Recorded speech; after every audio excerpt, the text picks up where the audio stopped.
Salut les amis, coucou les petits loups. Alors, aujourd'hui c'est un édito spécial réponse. Alors je pense que je vais instaurer une nouvelle rubrique, l'édito spécial réponse, parce que on peut me poser des questions par l'intermédiaire de ma boîte mail, michelstudio69@gmail.com.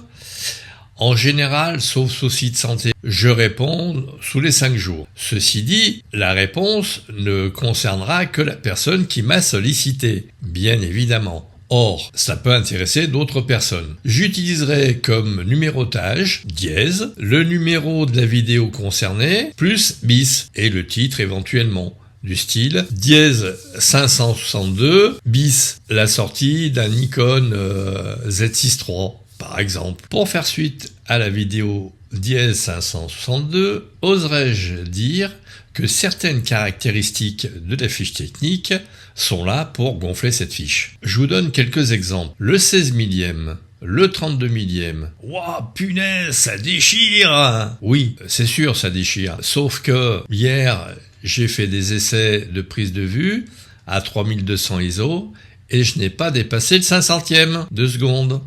Ça veut dire quoi? Ça veut dire que le 32 millième, sauf si on met des sensibilités de délire, style 51 000 ISO en pleine journée par un très grand soleil, mais il faut être un peu débile. Donc ça veut dire que le 32 millième, on l'utilisera quasiment jamais.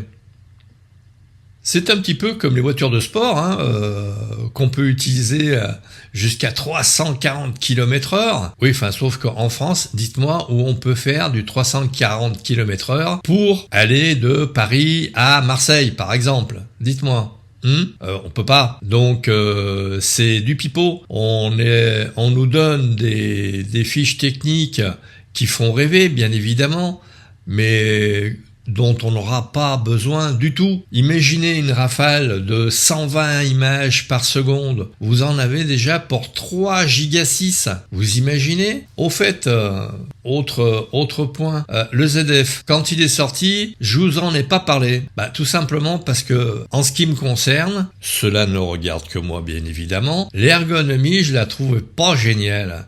Avoir les molettes de dessus pour changer les paramètres, alors certes, on les voit nettement, par rapport à ce que pourrait être un Z6 II par exemple, mais avec le Z6 II, le déclencheur tombe sous l'index, la molette principale, elle tombe sous le pouce, les différents petits boutons à sélectionner se trouvent sous le pouce aussi, donc moi je suis désolé, à part les nostalgiques du passé et d'un passé qui n'avait de bon que notre jeunesse, je vois pas trop d'intérêt. Alors certes, il a des spécifications assez sympas, mais par exemple du style le décalage d'un pixel, ce qui fait que le décalage du pixel se ferait que l'on fusionnerait plusieurs photos, sauf que il faut que le modèle ne bouge absolument pas. Ça veut dire qu'on doit prendre que des natures mortes. Celui qui fait des prises de vue de modèles, il repassera. Voilà, c'est bête, mais ça va servir très très peu. C'est une belle fiche technique dont on n'a pas vraiment besoin, voyez. Pour finir, des rafales de 40 ou de 120 images par seconde croppées, ouais, c'est bien, mais j'allais dire que vous n'allez pas garder 120 images dans vos fichiers. Vous allez devoir les trier et faire le tri sur 120 images d'une même prise de vue, identique, enfin quasi identique, je vous souhaite bien du plaisir. Non seulement il faut des cartes rapides, des cartes qui aient un stockage conséquent, et derrière, effectivement, une infrastructure conséquente également au niveau de votre NAS ou de vos disques durs de stockage.